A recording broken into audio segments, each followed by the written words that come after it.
God, because the Bible says he is the same yesterday, today, and forevermore. He is able to take you to a place of abundance. He is able to take you to Rehoboth in the name of Jesus Christ. Kipindi ni neno la neema, ukiletewa naye Askofu Michael Wanderi wa kanisa la Christian Foundation Fellowship Kiambu. Usikose.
It's the 5th of March 2021. Good evening. Thank you so much for joining us tonight on Channel 1 Weekend. This Friday, the rollout of the vaccine campaign happened at Kenyatta National Hospital. We already have Kenyans from the Kenyan soil that have received the jab, and we saw the Acting Director General of the Ministry of Health being the first person to take that jab. So tonight, I ask you, will you take the jab when and if the time comes? Will you take the jab when and if this time comes? At Purity_Museo and at KBC Channel 1 News, the hashtag is Channel 1 Weekend. Please tell me yes or no and your reasons for saying yes or even for saying no. Let's begin with the highlights.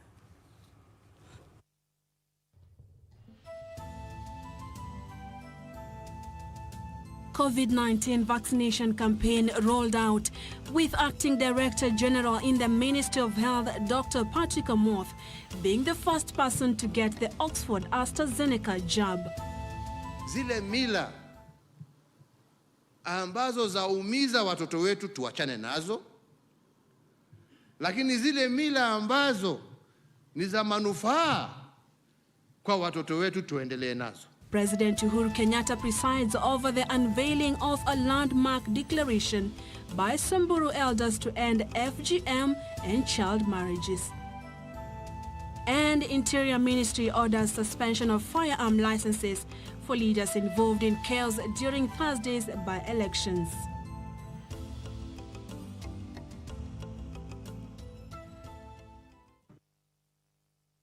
Good evening. Welcome to the broadcast. My name is Purity Museo and Lucy Mwara is our sign language interpreter tonight.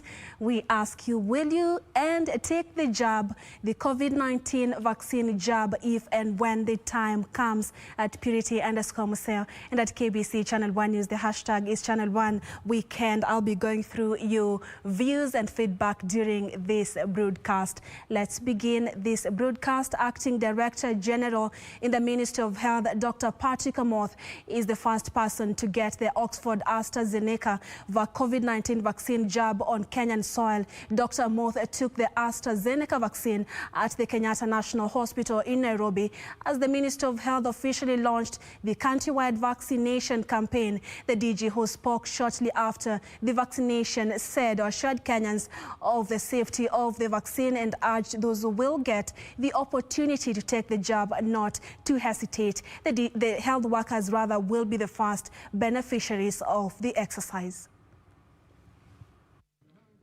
A calm and collected Dr. Patrick Amoth, Kenya's Health Director General, rolled up his sleeves to lead the nation in getting the Oxford AstraZeneca COVID-19 vaccine jab.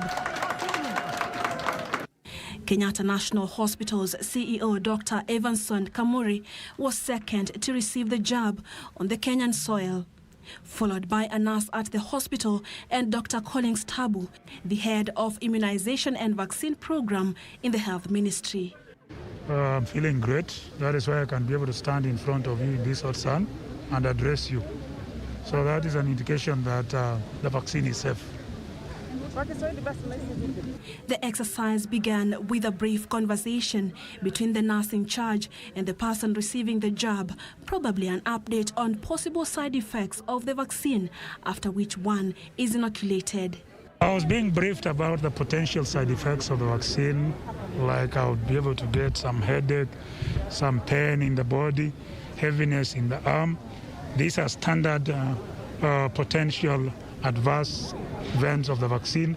They may not happen to everybody, but it's important to be aware of them so that when they happen, you know the reason they're happening.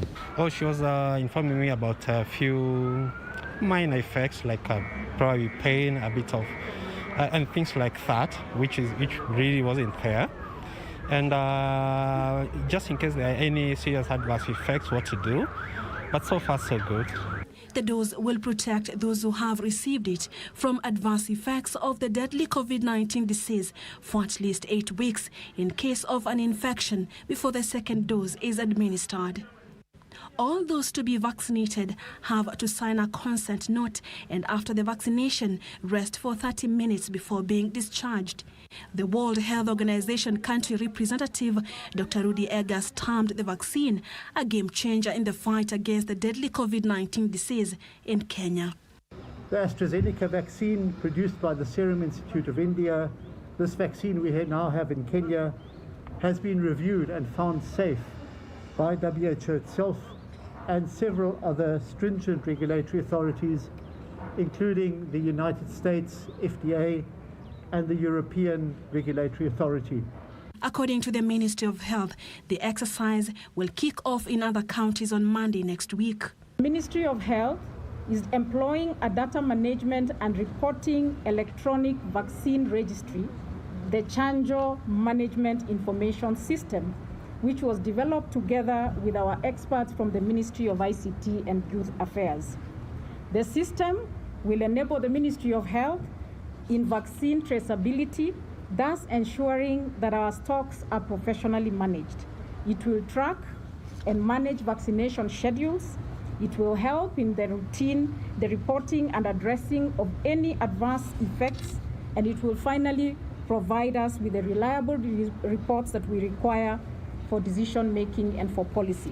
North Rift region has already received a consignment of 60,000 doses of COVID-19 vaccine set to benefit Baringo, Nandi, Uasin Gishu, West Pokot, Turkana and Trans Nzoia counties. On Thursday, President Uhuru Kenyatta flagged off trucks carrying the doses to be distributed in health facilities across the country. The vaccine was procured by UNICEF under the COVAX facility. There's light at the end of the tunnel. The fight against the COVID-19 disease has been boosted by the arrival of the Oxford AstraZeneca vaccine. However, experts warn that we are yet at the exit of this tunnel and Kenyans need to strictly continue to adhere to COVID-19 protocols. Purity Museo, Channel 1 News at the Kenyatta National Hospital, Nairobi. So will you take the jab if and when the opportunity comes? Will you take this jab if and when the opportunity presents itself? At Purity_Museo and at KBC Channel 1 News. The hashtag is Channel 1 Weekend on Twitter. I'm following up on your feedback. Keep them coming. We are live on Facebook. And the Interior Ministry has directed the Firearm Licensing Board to suspend firearm licenses for leaders involved in chaos during yesterday's by-elections.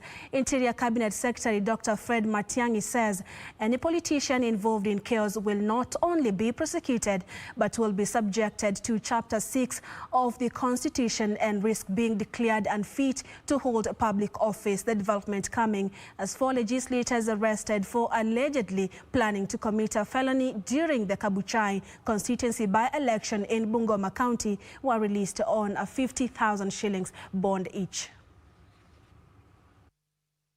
Barely a day after violence were witnessed during the Thursday's by-election in Kabuchai, Matungwe, Nakuru, Interior Cabinet Secretary Dr. Fred Matiang'i has condemned the incident, saying the culprits will face the consequence.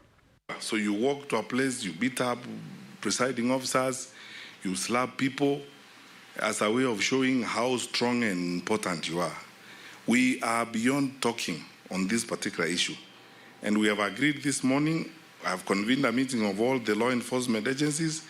We are going to act. While decrying the fair bail terms and prosecution delays for prominent politicians, Matiang'i said the government will move to court and ensure leaders engaging in chaos are declared unfit to hold public office.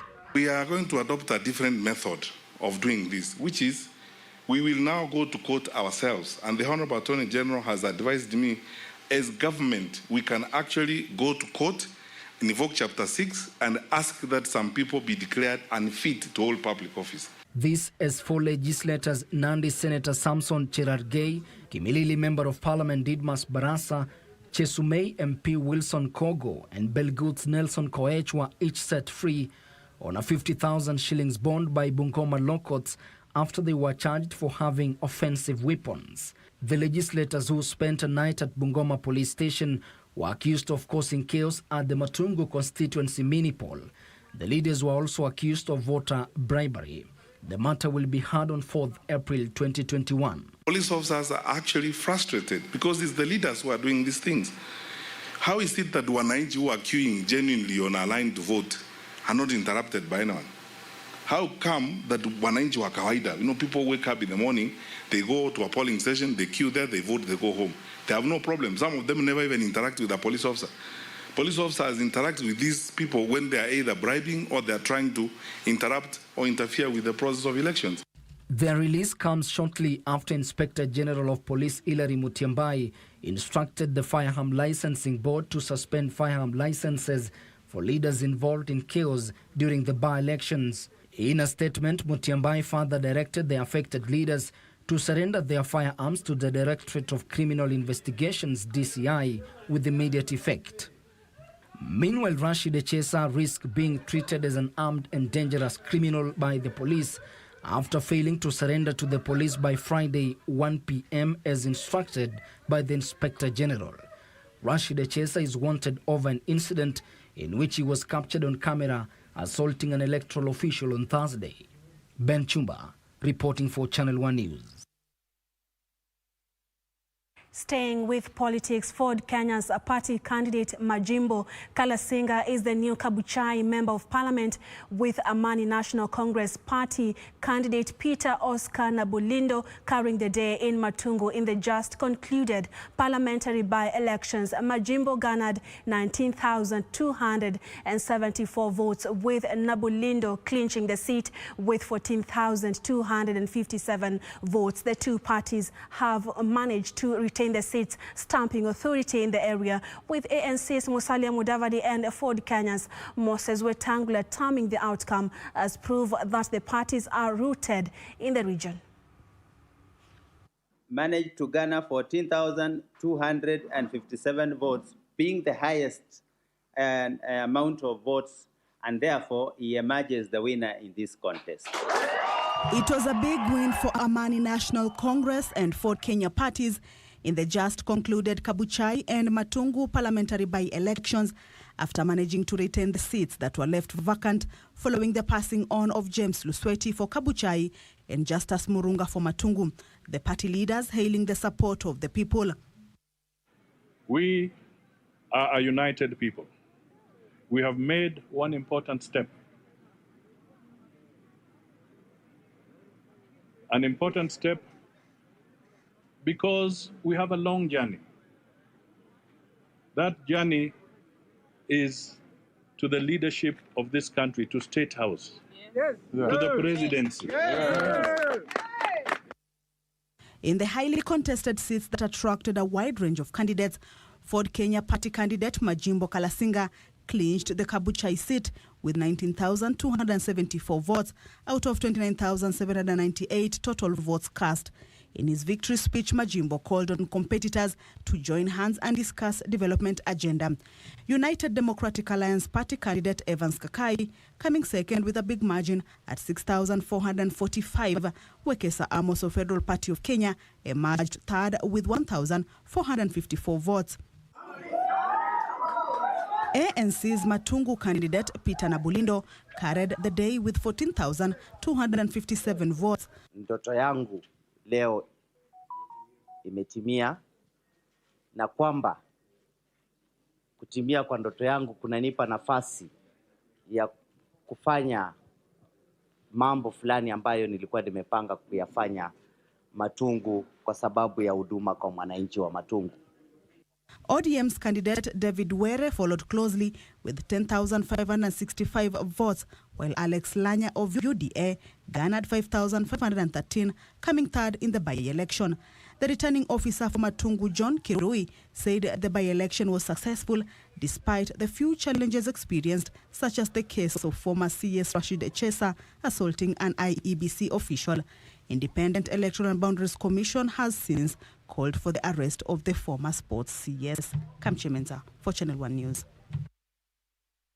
And in Nakuru, the United Democratic Alliance UDA candidate Anthony Nzuki Wachira emerged the winner in the hotly contested Nakuru's London ward by-election. Nzuki garnered 1,707 votes, with his closest challenger Jubilee's Francis Njoroge bagging 1,385 votes in an exercise marked by poor voter turnout and chaos. Jubilee Party also won the Hellsgate ward in Naivasha and Uasin Gishu's Huruma ward.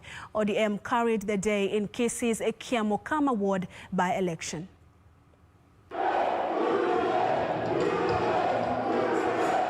It was jubilation galore after the United Democratic Alliance UDA party carried the day at the hotly contested Nakuru's London ward after its candidates Anthony Nzuki Wachira garnered 1,107 votes, with his closest rival Jubilee's Francis Njoroge bagging 1,385 votes. Mimi kama MCA wenu nitafanya kazi ambaye Mungu amenipatia niwafanyie. Na ninaomba Mungu aniongoze nifanye kazi kwa uaminifu na upendo kwenu.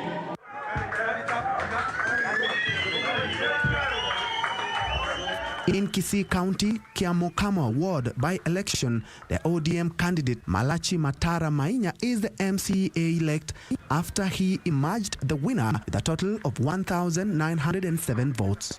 Kiamokama remains a united ward, and I urge you all to remain united as we're going to work together. Daniel Ondari of PED came second with 1,257 votes ahead of two other close contestants, Stephen Nyakeriga of PPP with 1,004, with Nyandusi Nyakeramba of UDA getting 491 votes. I now want to declare the winner of the member of County Assembly election results as Njoroge Lucy. Jubilee's candidate Lucy Ngendo Chomba was declared winner in the Uasin Gishu Huruma ward after garnering 2,498 votes against the total registered votes of 31,244 votes.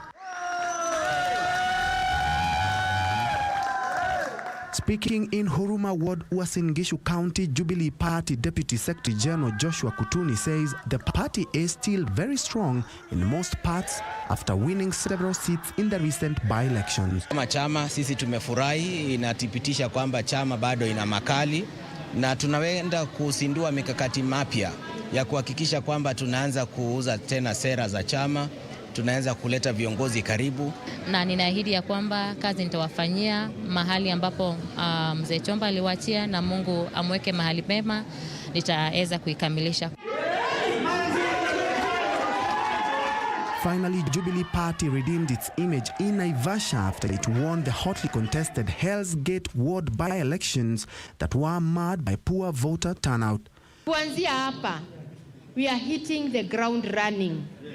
Cause to Hell's Gate tumekaa kama tuko nyuma kidogo tagia marehemu MCA wetu alipoaga. Sasa ni lazima tujaribu kushika hiyo nafasi na tuitumie venye inastahili.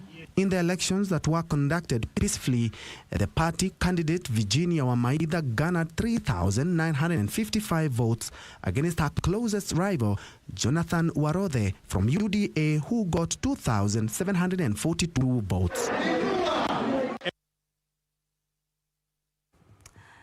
To more politics, Deputy President William Ruto has called on residents of Mount Kenya to support his 2022 presidential bid, saying he is the best bet yet to succeed President Uhuru Kenyatta. Speaking in Nkubu, Meru County, Ruto said his focus will be on, among others, reviving the dwindling economy, dealing with youth unemployment, and improving the markets for farmers in the country.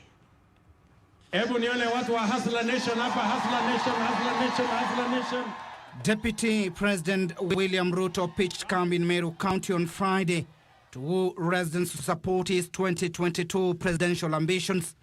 He said the Jubilee government had laid a solid foundation for Kenya's economy takeoff and required a leader with an understanding of its development roadmap to take the country forward. Kwa hiyo watu yote mwenye anaweza kusukuma hii gurudumu iende mbele ni hasla ama ni wale? hata kwa maoni yenu. Sasa kabla ya huyo mtu ya kutendawili kufika hapa, atajua Kirigara iko wapi. Kwa hivyo sisi hatuna aibu kufanya kazi na kutembea na naibu wa rais, sababu mnakumbuka hata Mheshimiwa Uhuru Kenyatta mwenyewe alituambia yake 10 na William Ruto miaka ngapi? Kura ya Kebake mlitushinda. Watu ya Meru mlishinda watu ya Nyeri. Kura ya Uhuru Kenyatta mkatushinda. Tumeamua watu ya Nyeri, kura ya William Ruto tutashinda nyinyi. He further promised to revive stall projects, prioritize improving the markets for produce such as tea, coffee and miraa, and dealing with cartels or disenfranchised farmers. Na njia ya kuweka pesa kwa mfuko ya mwananchi ni kuhakikisha mambo yake ya kilimo inasimamiwa sawa sawa, ikiwemo mambo ya miraa. Elsewhere, ODM leader Raila Odinga continued with his charm offensive in the coastal region, urging the residents to embrace the Building Bridges initiative as it provides a lasting solution to the thorny issue of historical land injustices. Speaking in Samburu, Kwale County, Raila once endorsed the government will be compelled to take necessary action, among them implementation of the Truth, Justice and Reconciliation Commission and Ndungu Land Commission report. Na hii ndio naongea swala nyeti ya ardhi. Manake mpwani shida kubwa zaidi ni mambo ya ardhi.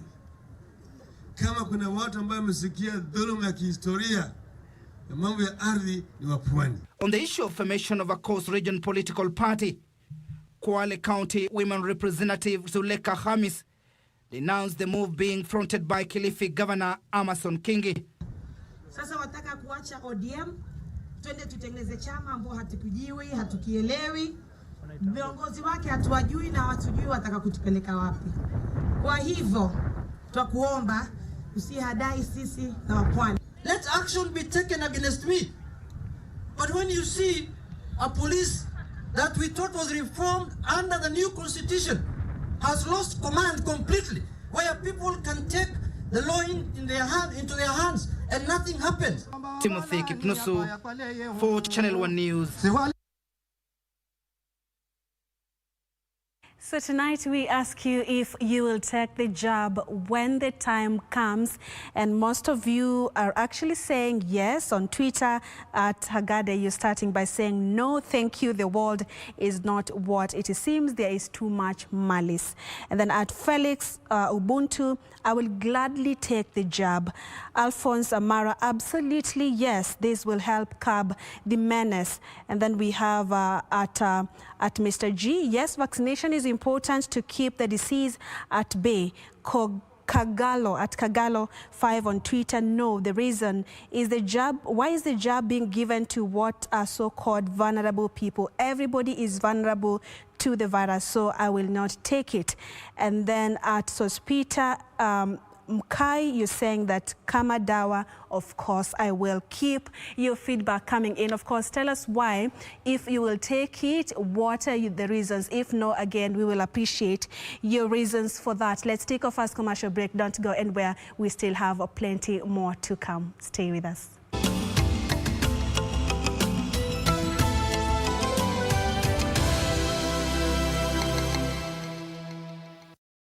This weekend on KBC Channel 1. I know you are jealous because he has it better than you. Maybe it's high time you also need to look around for a suit, eh? Your jealous is becoming too loud. Quit your unsolicited advice, but you should remember that Queen A has it all under control, or otherwise. Dude. I think sane men should stay single for the rest of your life.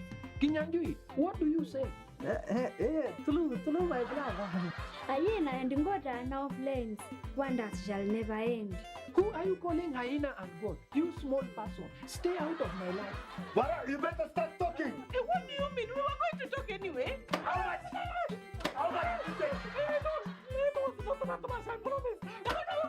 Classmates, every Saturday on KBC.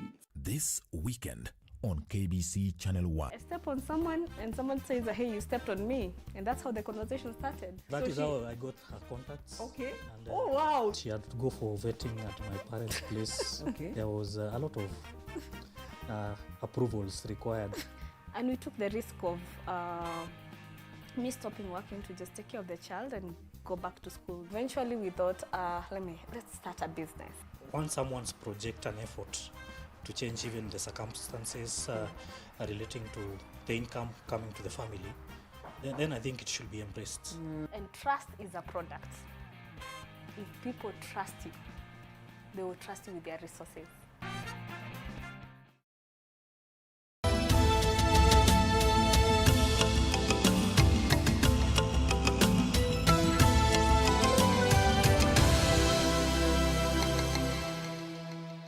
This is Channel 1 Weekend. Many thanks for staying with us.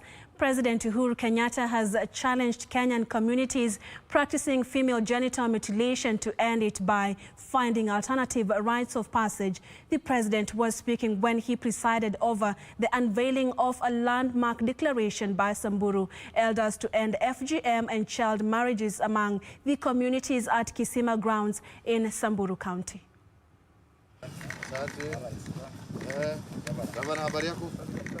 President Uhuru Kenyatta was on Friday a guest of Samburu residents on a one-day working tour of the county. Top in the agenda, inspection of government projects, security situation in the vast county, meeting with community leaders, as well as a talk with area residents. The president joining the Samburu elders, led by Governor Moses Lenol Kulala, to launch the declaration by the elders to end FGM. Tunataka tuendelee na haya masomo. Ile tunasema ni ya kwamba wakati ile inakuja kugraduate, wazee mnataka kuniambia ya kwamba tumeshindwa kunjua ni njia gani ingine huyu msichana anaweza kugraduate bila kumuumiza. Si tunaweza tufikirie jameni? Kaeni mufikirie. Hawa wazee ndio wanakuanga unspoken custodian of the constitution of the Samburu community. Once they have declared and blessed that we should end FGM, I think this is an additional commitment, because besides being illegal, today we have the support of the customary elders. And I'm happy to say the decision makers of West Pokot, of the Boronas, and the Samburu now have made that decision. Kweli kama sheria imekataa ukeketaji, wacha sisi Council of Elders ama wasee wa Samburu tuwe mstari wa mbele kuonyesha dunia mzima na hata Kenya ndio wengine wapate kutufuata. The president at the same time drumming up support for the Building Bridges Initiative bill. The president's visit seemingly loaded with goodies for the community, as Kisima Girls School benefited from a donation of a 62-seater bus with plans in place to construct a multi-purpose hall in the institution. Today we are here to work with your parents and your elders and to plead with them to allow the girls of Kenya to be able to take their rightful position in society alongside their male counterparts. The president also issued title deeds to the residents. The ongoing construction over 3.2 billion shillings, 65-kilometer Naibo Posta Kisima Maralal Road in the county, whose works commenced in 2017, is scheduled to be completed by August this year. President Uhuru Kenyatta, who was crowned a Samburu elder, said the government will continue investing in projects aimed at unlocking the economic potential of the expansive county. Kamche Menza for Channel 1 News. In other news, 25% of all internal security challenges in the country are directly linked to land ownership disputes. Interior and National Coordination Cabinet Secretary Dr. Fred Matiang'i says it is with this in mind that the government has committed to support the National Land Commission in executing its mandate. He was speaking during unveiling of the National Land Commission 5-year strategic plan. Stakeholders in the land sector are optimistic of improved management of public land following the launch of the National Land Commission 2021-2026 strategic plan. You've seen the kind of land grabbing that we've witnessed in this country in the last couple of years. We need to put a stop to it. And the best way to sustain this is by ensuring that all school land is titled. 2 title deeds, 3 title deeds. So it was difficult to know which land belongs to who. I think these 2 issues should be addressed by government to ensure that we do not have problems with the land. And we would like them to be funded so that as much as they acquire land for strategic government projects, they can also ensure that this land is vetted so that we do not lose it again to grabbers. The National Land Commission chairperson Gershom Otachi says they are looking forward to constructive engagement with all stakeholders to address land disputes at national and county level. We as a commission are committed to constructive engagement with our stakeholders, and the main stakeholder is national government, followed by county governments, because we manage land for national government and for county governments.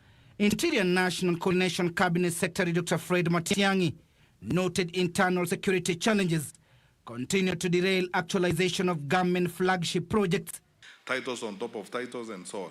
25% of our internal security challenges are related to land ownership, the grabbing, the fraud, and so on, relating to land. That is why when we have conversations such as we are having here, and when we do activities such as we are doing this morning, it's very good for the country and it's very good for the security of the country. He further urged the Commission to ensure government institutions develop an inventory of land ownership to guard against unnecessary disputes. I know you have required of all of us to develop an inventory of the land that we own. I ask you to push us a bit more.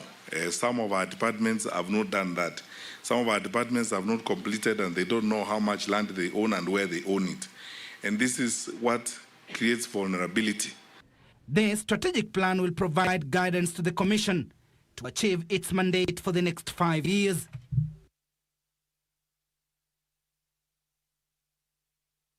And as the world celebrated World Engineering Day Thursday, members of the Institution of Engineers of Kenya marked the day by engaging school girls at St. Mary's Girls Secondary School in Isiolo in an interactive session meant to encourage them to embrace mathematics and science subjects. The girls were mentored and encouraged to venture into male-dominated profession. The world celebrated World Engineering Day yesterday amid calls for girls to join the profession that has long been dominated by men. Institution of Engineers of Kenya decided to mark the day at Isiolo with girls at St. Mary's Girls Secondary School in mentoring the young girls. Wamepata fursa ya kuongea na wasichana wengine ambao wamefanya engineering, ndio waone kuwa hii engineering sio kitu ngumu. Wasichana pia kama wao wametoka sehemu hii wameweza kufaulu na wameajiriwa kazi na wamefanya kazi vizuri. Nakuwa na attitude ambayo si nzuri kuhusu somo la hesabu. Na mimi kwa mfano mimi nilikuwa na changamoto, lakini niliweza kuinuka juu ya changamoto hiyo na nikaona kwamba inawezekana. Engineer Grace Mativo a specialist in biosystems engineering, called upon parents to refrain from choosing careers for their children and instead support them to pursue careers of their choice, noting that female engineers in the country are only 23% of the total number of registered engineers. Wakati mwingine labda mzazi anaona huyu mwanafunzi wangu anapaswa kuwa engineer ama kuwa daktari ama kuwa labda accountant ama jambo kama hilo.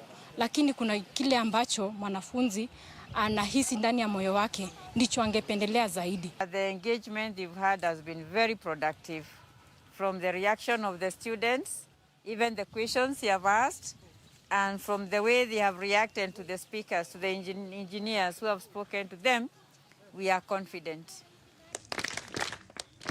This is the second year the Institution of Engineers of Kenya are marking the day and will be moving to different counties each year to mentor school girls. Reporting for Channel 1 News, I'm Ruth Wambui. Kericho Law Courts has been declared unfit for occupation after cracks developed in the upper chambers. The cracks emerged after an additional floor was put up to accommodate more chambers, causing instability. Chief Registrar of the Judiciary, Ann Amadi, has directed that the alternative building be identified for physical court sessions. Is the state of Kericho Law Courts.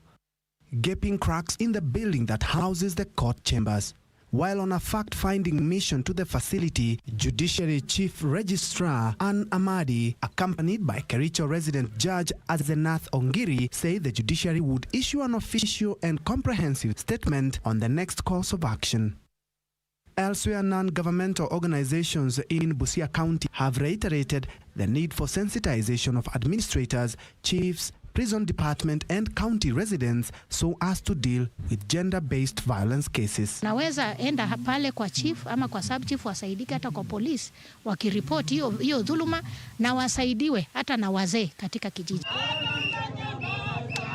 And traders in Mukuru kwa Njenga have been left stranded after a land they allege was set aside to construct a market for them was fenced off to pave way for a road construction. Na wenzangu tunahangaika, hatuna mahali tunaweza fanyia kazi, barabara imeharibiwa, hakuna mahali tunaweza tafutia watoto wetu. Kwa hivyo tunaomba serikali itusaidie.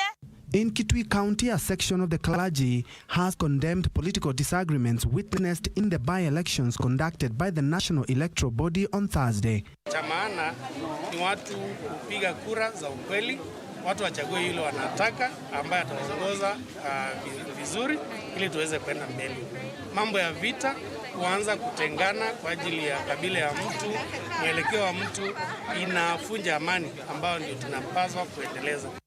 Finally, residents of Mpeketoni area in Igembe North Sub-County have benefited from a new police post and residential units for police officers. The project was undertaken by area MP Maoka Maore using the NG-CDF as a way of scaling up surveillance in the area. Tutakupangia bwana OCPD. Hapa tutakuwa na hiyo ofisi ya Mpeketoni ndio waweze kuchunga hii shida ya hapa. For Channel 1 News,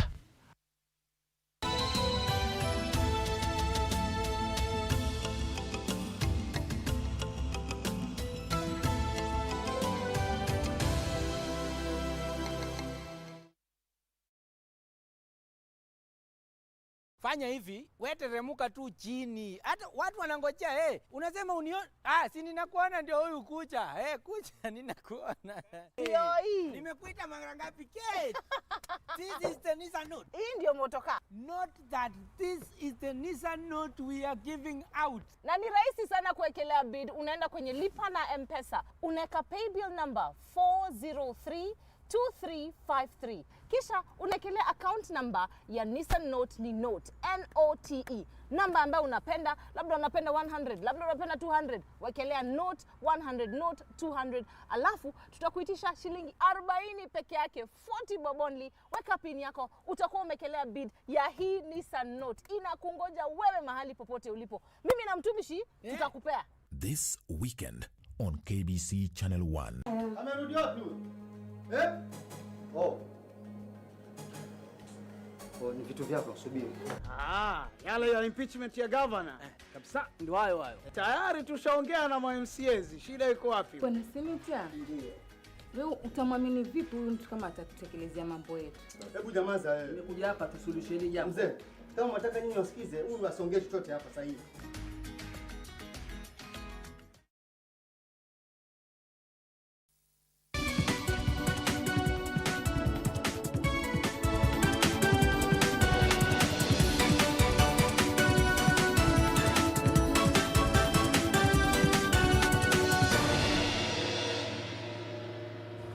It's time for business news. The swarms of desert locust have been spotted in Nakuru as the pests continue to spread, even as the Food and Agriculture Organization says good progress has been achieved in controlling the pest in Kenya, where swarms are no longer flying in from neighboring countries.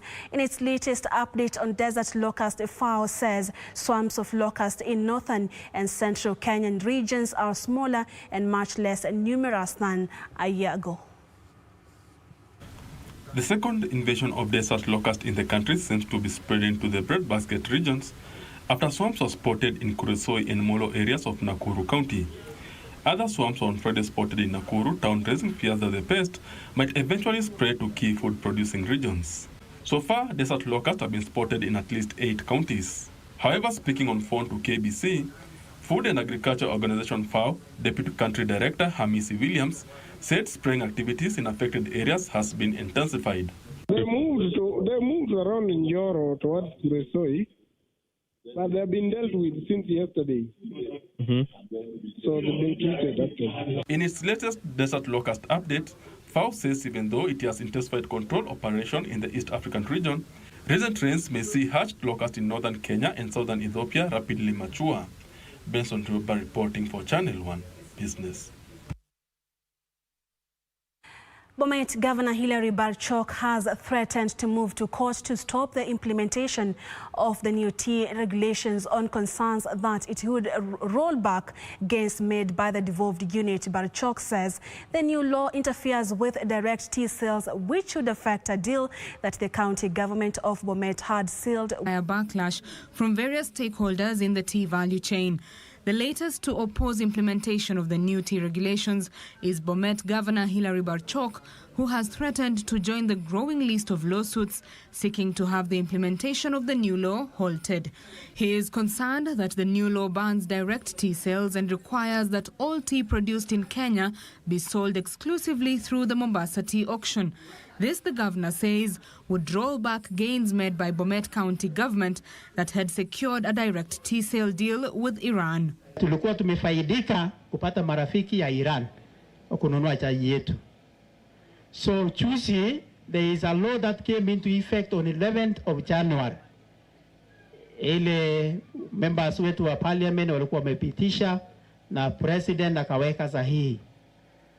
Kama governor wa Bomet, kuna kesi nimepeleka kotini kusimamisha hiyo sheria.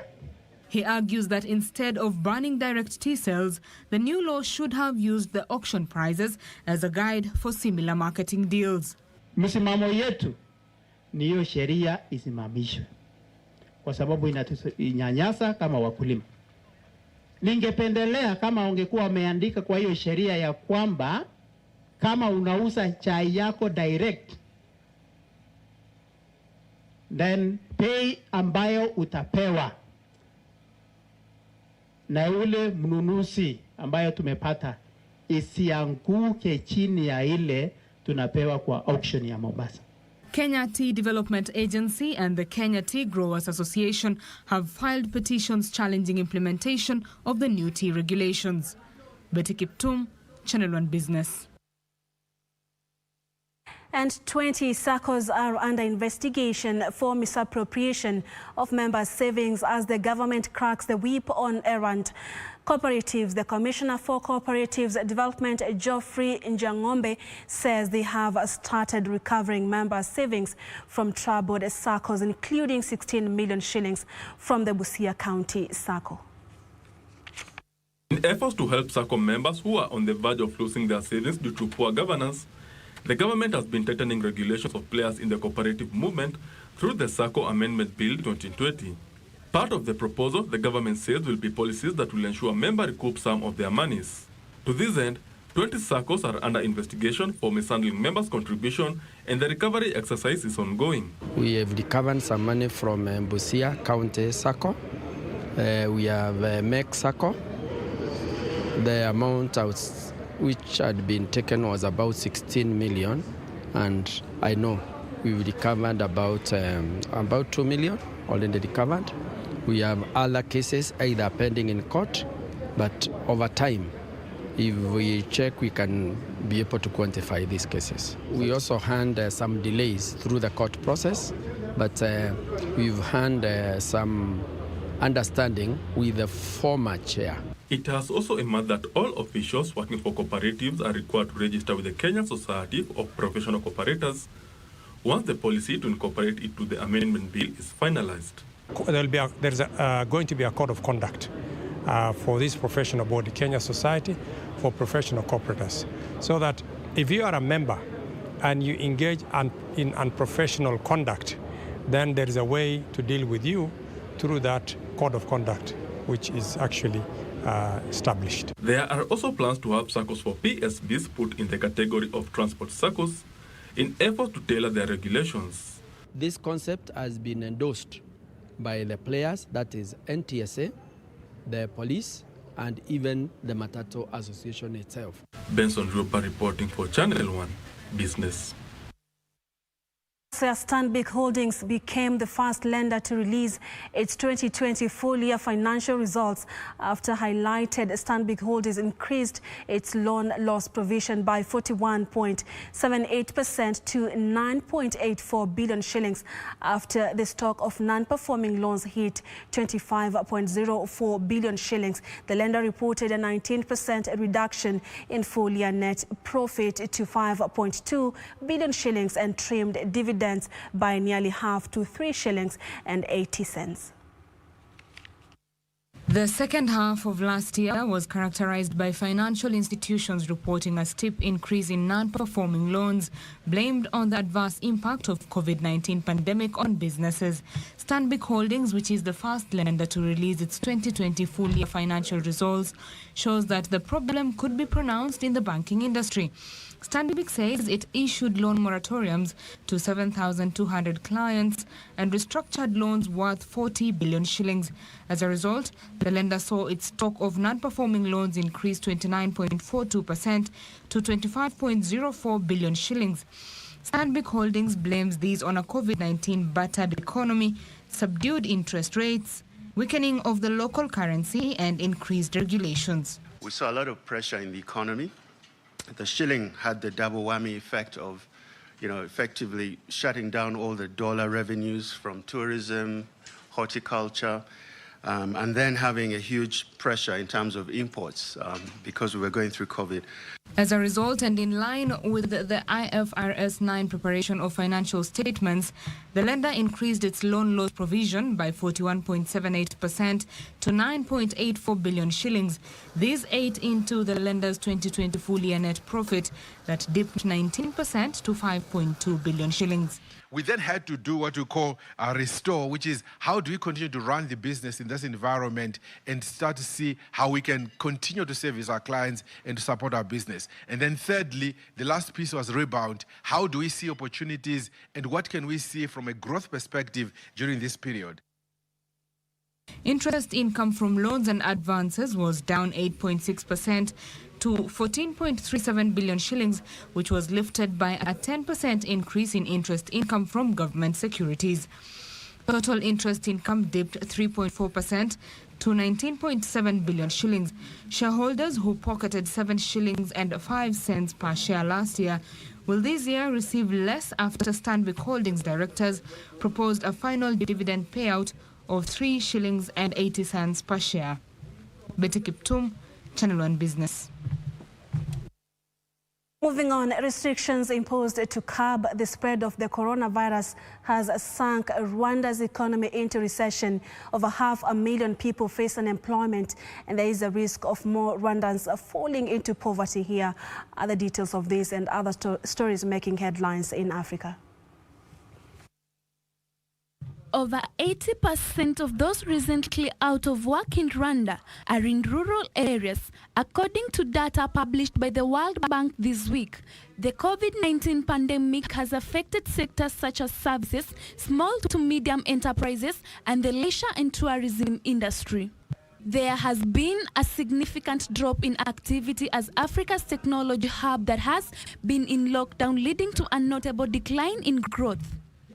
Rwanda's government has adopted an economic recovery plan estimated at $900 million, whose implementation will span over 2 fiscal years. Tourism has been the top foreign exchange earner, and when the pandemic kicked in, this sector was heavily affected.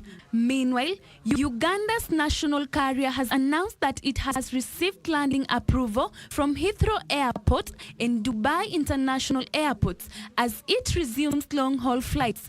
Uganda Airlines say it is working on obtaining traffic rights, foreign operators permit, and landing approvals to other target destinations. The airline in January and February received 2 A330-800 neo aircraft, which it hopes to use for long-haul flights to Europe, Asia, and the Middle East. The carrier, which collapsed in 2001 and resumed in August 2019, is currently operating flights within Africa. Ugandans spend over $400 million on air travel annually. Finally, the Food and Agriculture Organization of the United Nations says in its latest update that intensified control operation and limited breeding of locusts in East Africa have calmed the locust crisis in the region. FAO noted that control operations have been intensified in the Horn of Africa region against swarms that are still immature. According to FAO, rains that fell during the last week of February may allow swarms to mature rapidly in southern Ethiopia and lay eggs that could hatch in late March, causing smaller hopper bands to form. The UN organization observed that in northeast Tanzania, there are reports of small immature swarms near Arusha. And China is aiming for an economic growth rate above 6% in 2021. After scrapping its target last year, China's Premier Li Keqiang announced the target on Friday at the opening of this year's National People's Congress. The target marks a return to strong growth after COVID-19 pandemic impacted the world's second largest economy. Here are the details of these and other stories making headlines across the globe. Although China's economy grew last year, it only managed 2.3% growth, its weakest result in decades. Now, China aims at an economic growth rate above 6% this year, a target that appears modest, falling well below the International Monetary Fund's estimate of 8.1% growth for China's economy this year. This highlights the Chinese economy's strong rebound after the pandemic shutdowns led to a sharp 6.8% contraction in the first quarter of 2020. The economy grew in the second half of 2020, and China was the only major global economy to post gains for the year, although they were slender compared to previous years. Now, the government hopes to continue with the rebound. Meanwhile, a group of major oil producers have agreed to extend production cuts for another month despite a recent price surge, choosing to limit supply until the global economic recovery is more firmly established. The Organization of Petroleum Exporting Countries and Allied Producers said they would largely roll over production cuts during the month of April. However, Russia and Kazakhstan were granted exemptions to increase their crude oil output by a small amount. Finally, India, the world's second largest producer of tea, suffered a loss of 44 million kilos in the export market during the pandemic hit 2020. Now, this is 18.2% less than what it had sold overseas the previous year. The global tea export market too shrunk by 76 million kilos to 1.8 billion kilos in 2020.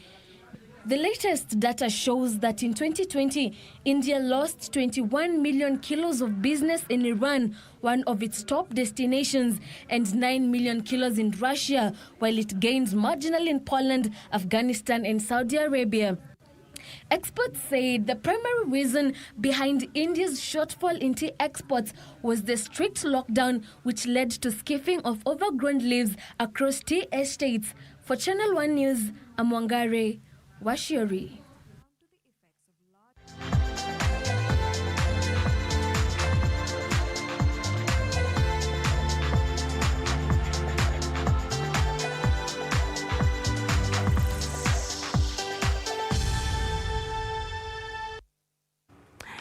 Let's now have the sport news. Sports federations must put an end to wrangles that are affecting the growth of sports in the country, as well as Kenya's representation at international events. The words of National Olympic Committee of Kenya President Paul Tergat during a meeting between NOC and all federation representatives today in Nairobi. The meeting was held by NOC with the aim of ensuring a better representation of the Team Kenya at the year's Olympic Games and others that follow.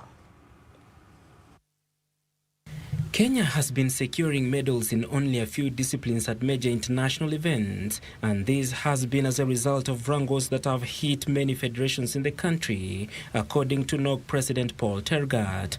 Tergat, who met officials from all federations in the country, says that unity in both leadership and selection of teams will ensure that Kenya performs at the highest level and in turn flying high the national flag. If all of us that we are in sports, we are elected, or you have actually you have come out maybe to stand for any position, we have to make sure that we put sportsmen at the middle or at the heart of everything that we are doing in terms of our activities in our federations or in any sector where you are in terms of whether maybe between at the ministry or anywhere that we are, so that we can be able maybe to move together, because we don't want to discourage any potential talent of a young sportsman not to achieve their optimum in the bigger arena. With NOC already setting foundations for the 2024 and 2028 Olympic Games, development of junior athletes who will compete in those events was a major topic of discussion, with questions on how to send coaches to schools to identify and nurture talents for free, a possibility for NOC and federations. Most of us have just stumbled through our careers by luck without any proper support. So we need a structured way that coaches can be supported by, let's say, a monthly pay. Then that way the coaches can be very consistent, go to the ghettos down there and nurture talent to the highest level possible. We are able to support selected federation coaches, but this is based on the strategic plan. We've called on them to have a strategic plan towards 2024. We'll give them a guideline on how to develop the youth athletes, and we'll give them a guideline on how to develop the senior athletes. It is based on that strategic plan and their response to those guidelines that will be able to say, yes, these are deserving coaches, because we don't want it to be spontaneous. Paralympians were also part of discussion, Tergat saying that they are and have always been part of Team Kenya. As an athlete, when you meet maybe somebody like Tergat saying, Karibu, you've done well, it motivates the athlete.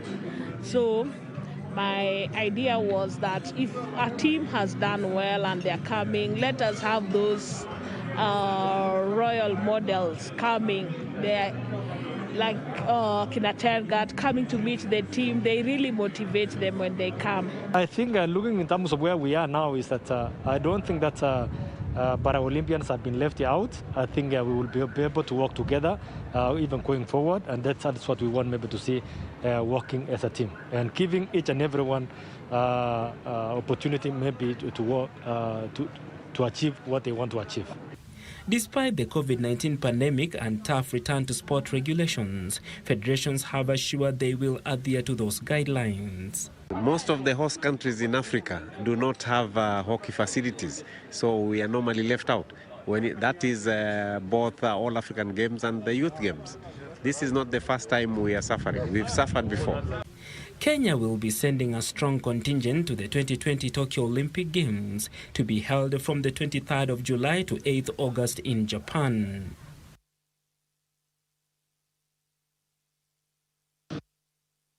Kenya Premier League leaders Tusker FC defeated Ulinzi Stars by a solitary goal in a league match played today. Boniface Mushiri scored the lone goal in the second half to ensure the Brewers bag maximum points. The team, coached by Robert Matano, needed to bounce back to winning ways after their 2-1 loss to Bidco United. The Soldiers were more desperate for a win after back-to-back defeats to AFC Leopards and Bandari, respectively.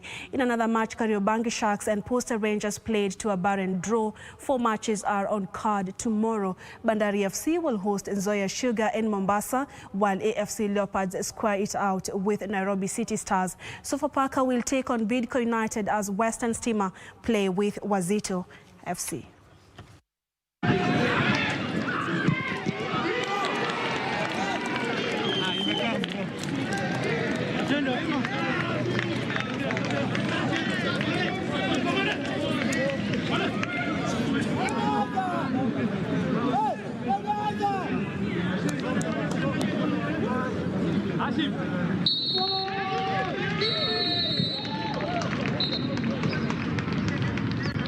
Will face Tunisia today in the third place playoff match of the Under-20 Africa Cup of Nations tonight. The event culminates tomorrow with the final match between Ghana and Uganda. The 2 matches will be broadcasted live from KBC Channel 1.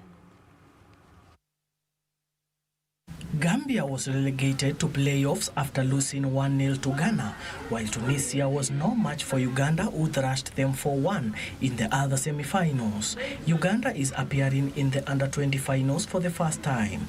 Ghana won the Under-20 World Cup trophy in 2009, becoming the only African country to have registered such a fate.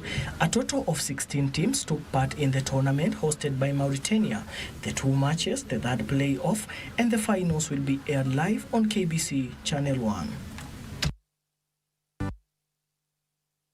Atletico Madrid's Kieran Trippier is set to make a return from a 10-week ban in the highly anticipated Madrid derby. The English right-back was suspended in December and fined £70,000 after a Football Association panel found he broke betting rules. He is available for Sunday's game as leaders Atletico look to put rather 8 points clear to neighbours Real Madrid. Here is a weekend diary with fixtures of the matches set for the weekend.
And the sports news brings us to the end of Channel 1 Weekend this Friday night. On our question tonight, we asked you, will you take the job if and when the time comes? I'm talking about the Oxford AstraZeneca vaccine that is now rolled out in the country, and for the other counties, the vaccination exercise will begin from Monday. But today we saw the exercise of the campaign officially launched by the PS in the Ministry of Health, Susan Mochache, and of course that vaccination process was started by the DG in the Ministry of Health, Dr. Patrick. So on Facebook, Karanja Jumbo, you're saying, no, no, no. The best thing to avoid is to avoid the jab like a plague. COVID-19 will vanish on its own. Your views there. Stephen Otiwa, you're saying, let them start with the top government officials. Personally, I'm not ready to take it anytime soon. Carol, you're saying, yes, why not? Together, we will take it. And then we also have Haron Mumo, who is saying that I can accept the job any sooner. Let the seniors lead by example. Thank you so much for your feedback. Personally, I will take if and when the time comes. I'm Purity Museo. Lucy Mora has been our sign language interpreter tonight. Do enjoy the rest of our programming. Good night and God bless. Up next is weather forecast.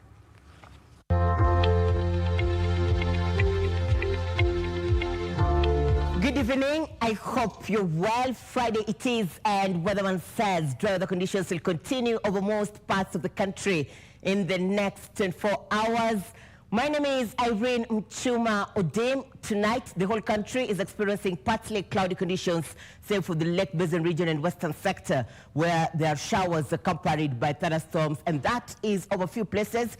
Tomorrow, sunny intervals will characterize the whole country during the morning hours, right from the northeastern to the northwestern, the Lake Basin region and western sector, the capital and counties around the region, also the coastal strip. This cloudiness that you're seeing dotting the country will only affect a few areas, and that will be during the early morning hours. In the afternoon, sunny intervals will continue across the country, but there will be showers accompanied by thunderstorms in Kisii, Kericho, Kisumu, Kakamega, Kitale. The capital will be sunny. Meru and Nyeri will experience showers during the afternoon hours, and the highest temperatures across the country will be experienced in Mandera at 39 degrees Celsius. The capital will tomorrow experience highs of 27 degrees Celsius, and if you have plans to move to the coast, temperatures will range between 33 and 32 degrees Celsius. Let's now cross the borders and have a look at the international forecast. Good night. See you tomorrow. God bless.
Vera Beauty College. Vera Beauty and Fashion College, with branches in Nairobi, Eldoret, Thika, and Meru. Did you know that we are a TVET approved institution?